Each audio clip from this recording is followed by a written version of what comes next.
Selamat malam keluarga Allah, kita bersyukur dapat kembali beribadah di malam ini. Kita bersama telah melakukan aktivitas dalam pekerjaan dengan segala lelah, perjuangan, air mata sekaligus kekuatan yang Allah beri. Sebagai orang beriman, ladang pekerjaan yang Tuhan percayakan bukan saja ladang untuk memenuhi kebutuhan hidup, melainkan juga ladang perutusan yang Tuhan percayakan kepada kita. Dalam kerja yang tekun, kita menunjukkan giat dan tanggung jawab. Dalam melakukan pekerjaan, kita juga menghadirkan damai sejahtera yang Allah berikan. Mari kita bernyanyi, kita memuji Tuhan. Angkatlah hatimu pada Tuhan.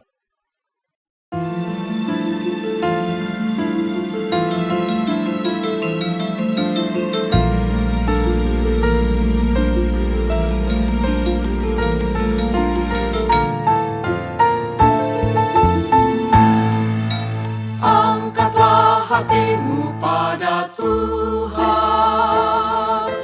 bunyikan kecapi dan menari. Jangan lupa bawa persembahan. Mari kawan, ajak teman bersama menyembah. Sorak-sorak haleluya. Mari nyanyilah. Pujilah Tuhan yang Maha Kudus. Mari kawan, ajak teman bernyanyilah terus.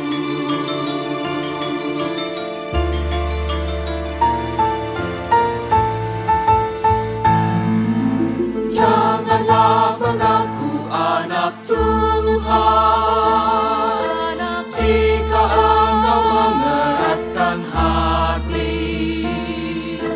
Jadilah pelaku firman Tuhan. Mari kawan, ajak teman bersama menyembah. Sorak haleluya. Mari nyanyilah. Pujilah Tuhan yang Maha Kudus. Mari kawan, ajak teman bernyanyilah terus.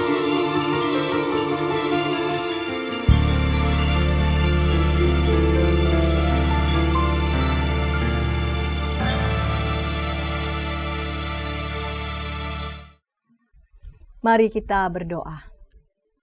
Bapa di surga, sungguh kami bersyukur kepadamu sepanjang hari ini. Allah memberkati, memelihara, menemani kami di sepanjang aktivitas kami. Kami sungguh merasakan bahwa ladang pekerjaan yang Tuhan percayakan bagi kami, melaluinya Allah mencukupkan kebutuhan, namun jauh lebih dari itu, melalui ladang pekerjaan itu, kami diberikan kesempatan untuk boleh menyatakan damai sejahtera dari Tuhan. Malam hari ini ya Bapa, kami mau beribadah, Bapa kiranya pimpin kami. Dalam Kristus kami berdoa. Amin. Apa yang ada di dalam benak saudara ketika ada yang bertanya, siapakah murid-murid Yesus? Siapa yang ada dalam benak saudara? Apakah 12 murid Yesus? Atau ada yang lainnya? Ataukah memang cukup hanya yang 12 murid Yesus? Bagaimana ternyata jika lebih dari 12? Sebab memang dibutuhkan lebih dari 12. Lukas 10 ayat 2 berbunyi demikian. Katanya kepada mereka, tuaian memang banyak tetapi pekerja sedikit. Karena itu mintalah kepada Tuhan yang punya tuaian supaya ia mengirimkan pekerja-pekerja untuk tuaian itu.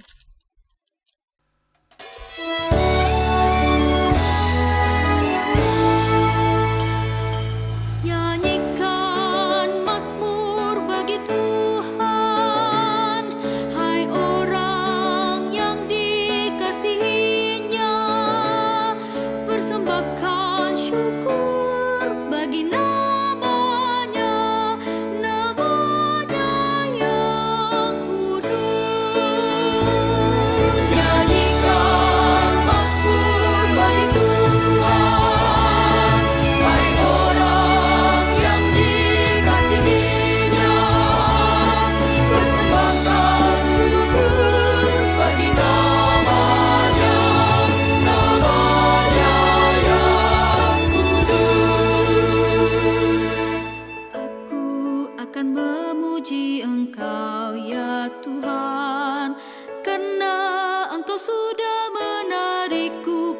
atas dan tidak memberi musuh-musuhku bersuka atasku.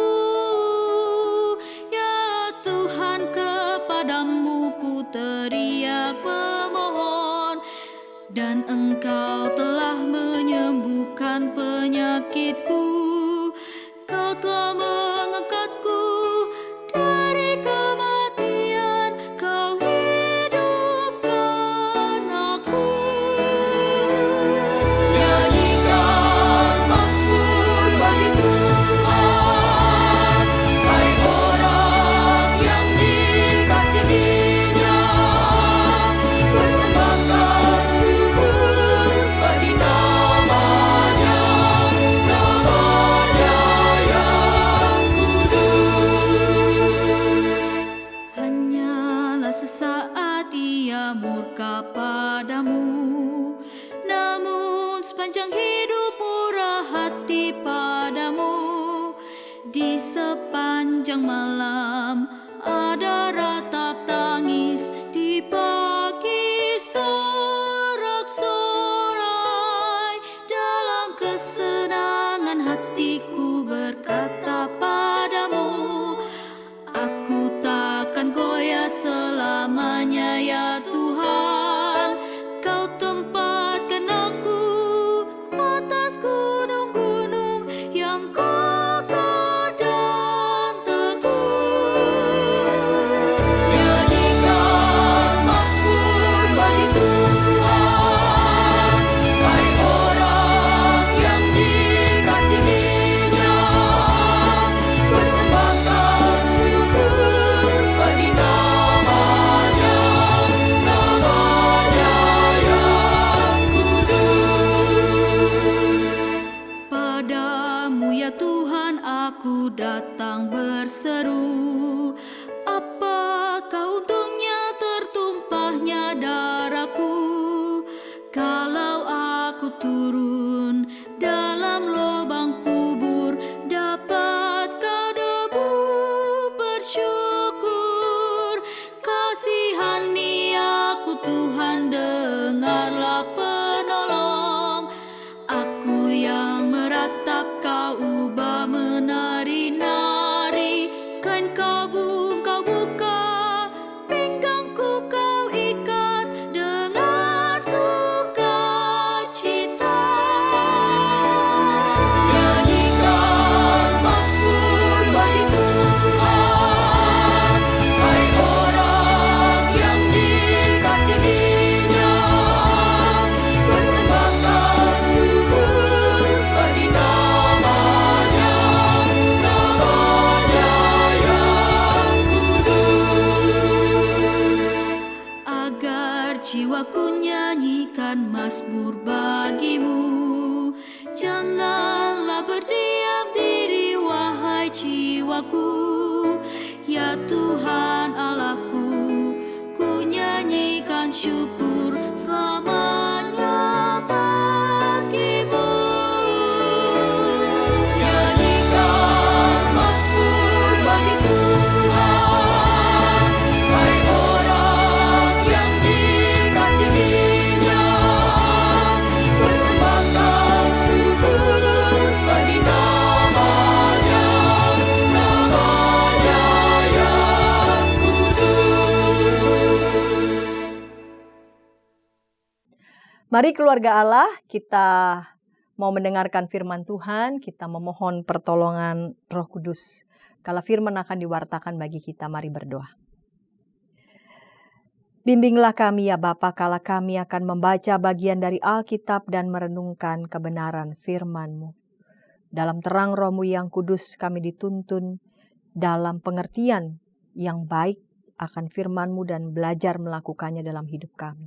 Dalam Yesus Kristus kami berdoa. Amin. Saya akan membaca Injil Lukas 10 ayat 1 sampai 12, Injil Lukas 10 ayat 1 sampai 12, dan dilanjutkan ayat 17 sampai 20. Perikop ini diberi judul Yesus mengutus 70 murid. Setelah itu Tuhan menunjuk 70 murid yang lain. lalu mengutus mereka berdua-dua mendahuluinya ke setiap kota dan tempat yang hendak dikunjunginya. Katanya kepada mereka, "Tuaian memang banyak tetapi pekerja sedikit.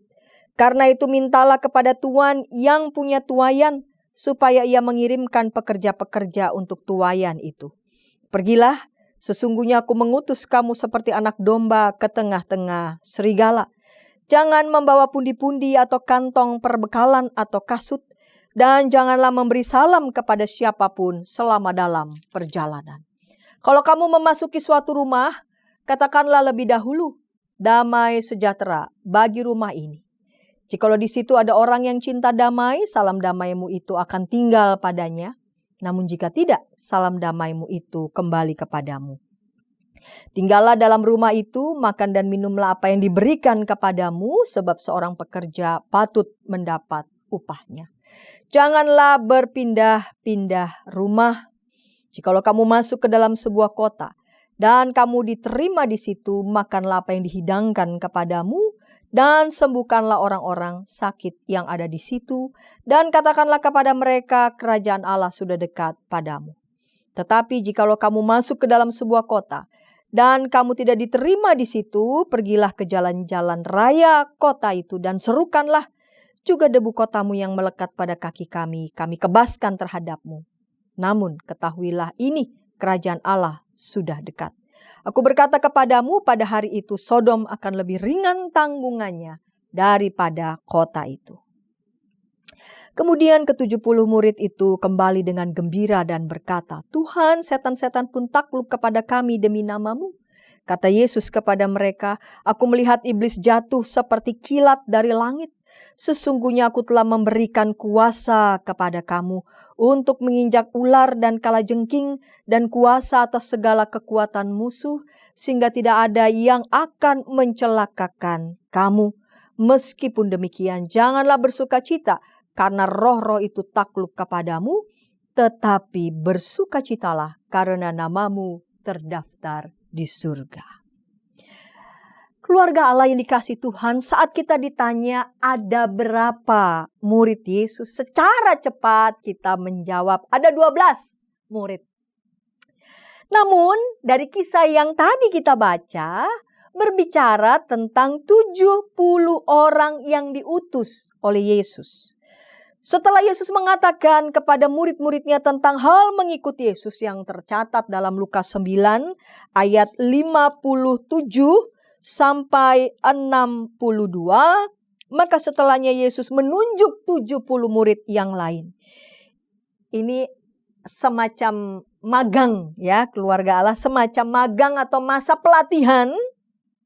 Saat Yesus masih bersama mereka, misinya mesti sama dengan misi pelayanan Yesus, yaitu menyembuhkan orang sakit dan mengatakan kepada mereka bahwa kerajaan Allah sudah dekat kepadamu. 70 murid itu diutus berdua-dua pergi mendahului Yesus menuju tempat-tempat yang akan dilalui oleh Yesus. Pengaruh dan karya Yesus makin meluas sehingga ia pergi ke tempat-tempat lain untuk memberitakan kerajaan Allah. Yesus mengutus mereka mendahuluinya ke setiap kota dan tempat yang akan ia kunjungi. Yesus dalam perjalanan menuju Yerusalem, dan karena itu mungkin ia akan melewati desa-desa yang belum pernah ia kunjungi sebelumnya. 70 utusan itu mendahului Yesus dan melakukan pratinjau terhadap ataupun tentang pekerjaan Yesus sendiri. Para utusan 70 murid ini pergi berdua-dua, berpasangan. Kita dapat menduga bahwa perutusan dengan berpasangan menunjukkan dalam berpasangan mereka dapat menjadi kawan, menjadi sahabat, saling menguatkan, mengingatkan, menegur dalam kasih selama menjalani tugas perutusan. Apa alasan Yesus mengutus 70 murid? Alasannya adalah tuaian memang banyak, tetapi pekerja sedikit. Pasal 10 ayat 2 tadi. Kata tuaian di sini merujuk pada istilah pertanian. Ladang yang digarap menumbuhkan tanaman. Tanaman yang dirawat dengan baik ternyata menghasilkan buah untuk dituai. Apabila tuaian itu tidak diambil, maka tuaian bisa diambil orang atau bisa juga rusak. Ada banyak orang yang sudah mendengar, yang melihat Yesus, yang mengalami Yesus, dan mereka rindu untuk hidup sesuai dengan kerajaan Allah. Jika hanya mengandalkan 12 murid, maka akan kurang. Diperlukan sumber daya yang perlu untuk ditambah. Dan itu dapat terjadi jika meminta kepada Allah. Di ayat 2, tuaian memang banyak tetapi pekerja sedikit, karena itu mintalah kepada Tuhan yang punya tuaian supaya ia mengirimkan pekerja-pekerja untuk tuaian itu. Para murid diperintahkan agar meminta kepada Tuhan karena dialah sang empunya ladang yang dituai. Yesus adalah Allah yang empunya tuaian dan menyatakan, "Pergilah, sesungguhnya aku mengutus kamu seperti anak domba ke tengah-tengah serigala." Ini hendak menyatakan bahwa Yesus memiliki kuasa untuk mengutus. Sekaligus Yesus mengatakan bahwa dalam tugas memanen tuaian bukan berarti tugas itu tanpa resiko. Resiko itu digambarkan seperti anak domba di tengah serigala. Mari keluarga Allah, bayangkan anak domba yang kecil, yang imut, yang lucu, tapi juga sekaligus yang rentan diutus ke tengah serigala yang ganas. Domba yang dewasa saja bisa kocar-kacir ya ketika menghadapi serigala. Apalagi ini anak domba. Apa maknanya? Bahwa para utusan ini dapat mengalami penolakan. Bahkan penolakan yang kejam. Dan dalam menghadapi itu semua, para utusan harus menghadapinya dengan keberanian. Dalam konteks masa kini, sekumpulan serigala itu bisa saja mewujud ya dalam penolakan verbal atau dalam aksi kekerasan, persekusi, atau bullying dan tindakan jahat lainnya yang ditujukan pada utusan-utusan Allah. Dalam rangka penugasan yang penuh dengan tantangan dan resiko, sang pengutus memperlengkapi utusannya. Tuhan mencukupkan. Para utusan dilarang membawa pundi-pundi atau kantong perbekalan, bahkan juga kasut. Para utusan hanya mengandalkan pemeliharaan Allah. Sehingga kemelekatan pada kepemilikan bisa saja menjadi halangan bagi para utusan ini. Yang kedua, mereka dilarang memberi salam kepada siapapun. Yang artinya para utusan hanya fokus pada tujuan menuju ladang perutusan. Dalam konteks saat itu, padang gurun di Timur Tengah dengan memberikan salam artinya mengundang orang untuk singgah dan kemudian menjamu mereka, sehingga dengan demikian bisa saja membuat para utusan ini dapat berlama-lama dan membuat perjalanan mereka tertunda. Tujuan utama adalah ladang perutusan. Kesempatan keramat tamahan ada saatnya setelah tugas utama, tugas perutusan dijalani sampai selesai. Yang kemudian adalah damai sejahtera. Ketika mereka memasuki suatu rumah, mereka mengatakan damai sejahtera bagi rumah ini. Jika dalam rumah itu ada orang-orang yang memang mencintai damai, maka salam damai sejahtera akan tinggal dalam rumah itu. Namun apabila salam itu ditolak, maka salam damai sejahtera itu tidak akan sia-sia sekalipun ditolak. Karena apa? Karena salam itu kembali kepada mereka yang menyampaikannya. Artinya ketika salam damai sejahtera itu pun ditolak, murid-murid tidak boleh marah. Apalagi dengan kasar mencela orang yang menolak salam mereka. Tentang ini kita teringat di Lukas pasal 9 ayat 51 sampai 55 tentang Yesus dan orang Samaria. Ketika orang-orang Samaria menolak Yesus saat mengetahui Yesus hendak melakukan perjalanan ke Yerusalem.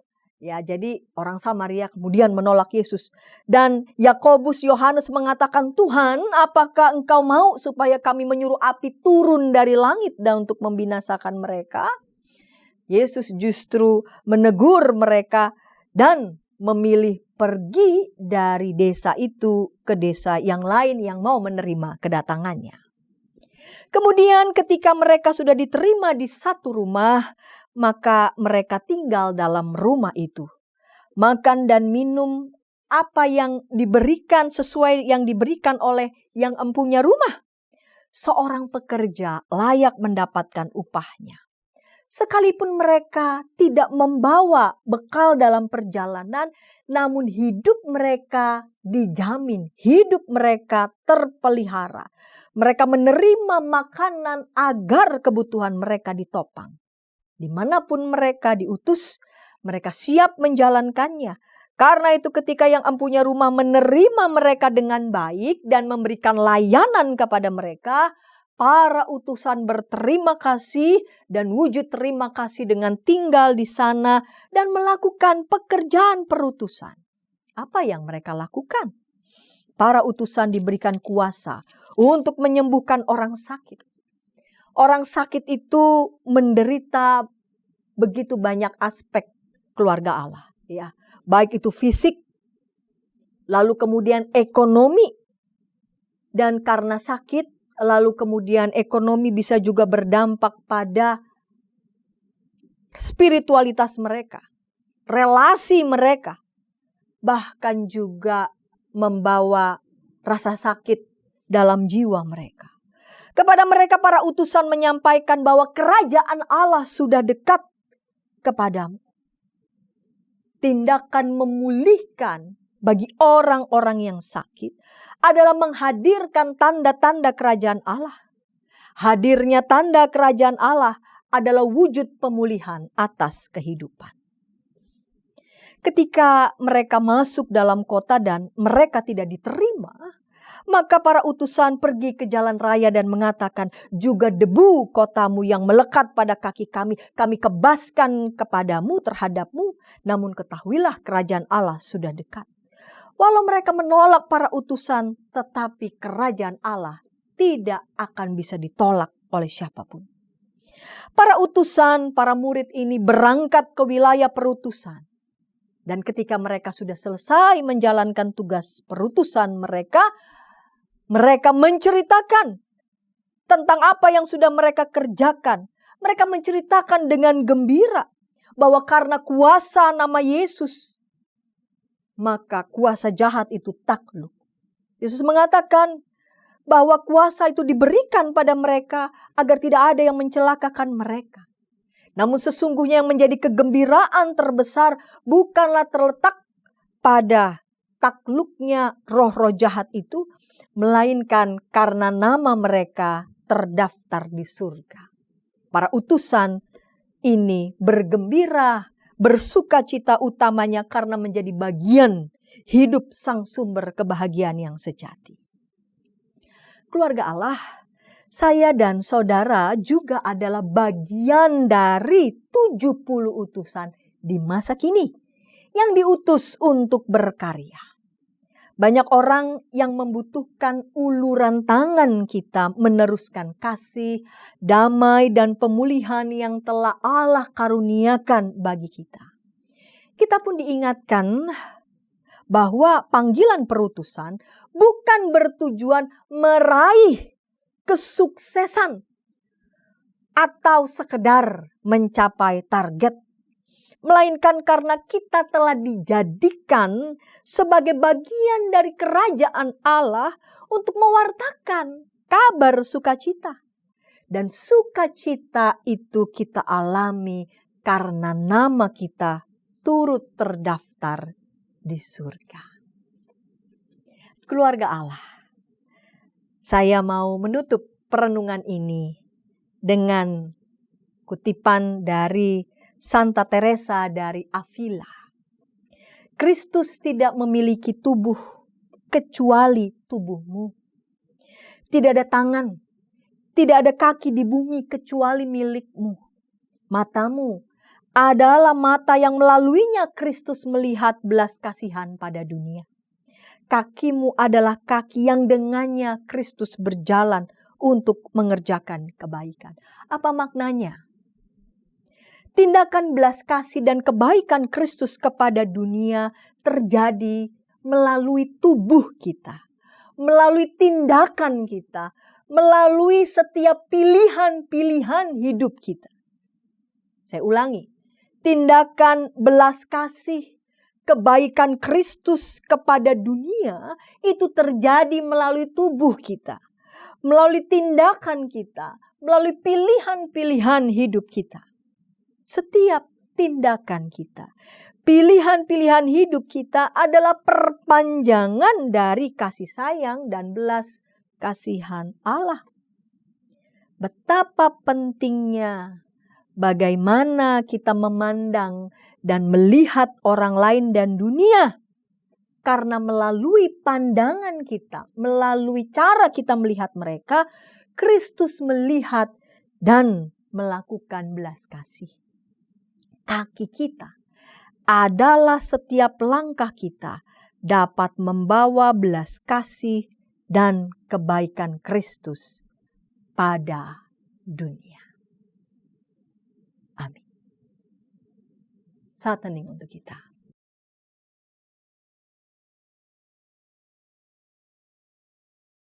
Bila ada di antara anggota keluarga Allah ingin didoakan, mari menghubungi kami di nomor 081281889191. Tim doa kami akan mendoakan saudara. Mari berdoa. Setiap pilihan hidup kami, tindakan kami, cara kami memandang kehidupan dan sesama, pada saat itulah maka pilihan-pilihan hidup kami, tindakan kami, semestinya menjadi perpanjangan belas kasih dan pemulihan Allah bagi dunia. Dimulai dari tempat yang terkecil, rumah, keluarga. Tindakan kami, perkataan kami, cara kami melihat anggota keluarga kami, berdasarkan dan didasari oleh kasih Tuhan. Ketika kami ada di tengah-tengah pekerjaan itu bukan sekedar ladang bagi kami mencari nafkah, melainkan sebagai ladang perutusan. Justru ketika kami bekerja, justru dalam tindakan kami, dalam upaya kami melakukan tanggung jawab yang dipercayakan, itu adalah kesempatan bagi kami mewartakan kasih Tuhan. Mengerjakan pekerjaan dengan baik, dengan kejujuran, dengan integritas, dengan penuh pengabdian, sehingga apa yang kami lakukan ini boleh menjadi teladan bagi para kolega kami. Dengan demikian, ya Allah, kami boleh menjadi bagian dari utusan-utusan Kristus untuk boleh mewartakan kabar sukacita dan juga membawa pemulihan bagi sesama kami. Terima kasih ya Allah, dalam Kristus kami berdoa. Amin. Kita yang mengaku sebagai pengikut Kristus juga terpilih sebagai pewarta, menyampaikan kabar sukacita pada semua makhluk. Kita adalah bagian dari 70 orang utusan di masa kini. Kita diutus melakukan tugas pewartaan kabar sukacita yang memulihkan. Mari kita memuji Tuhan. Kuutus kau.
dan ambisimu, padamkanlah segala nafsumu, namun berkaryalah dengan sesama.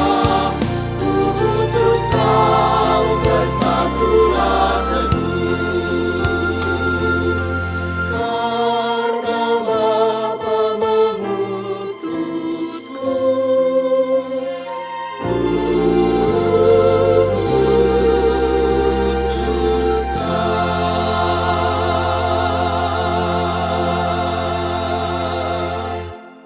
Dengan berdiri, mari kita menerima berkat Tuhan, anugerah Tuhan kita Yesus Kristus, belas kasih Allah Bapa, dan persekutuan di dalam Roh-Nya yang kudus menyertai kita sekalian. Amin.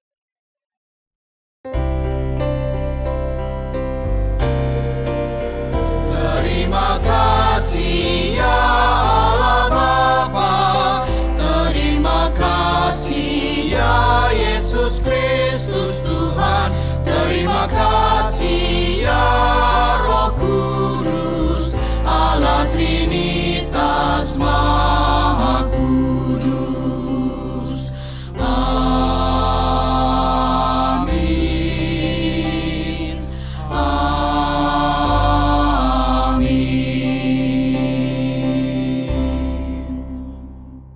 Sila duduk, kita bersatu teduh sejenak.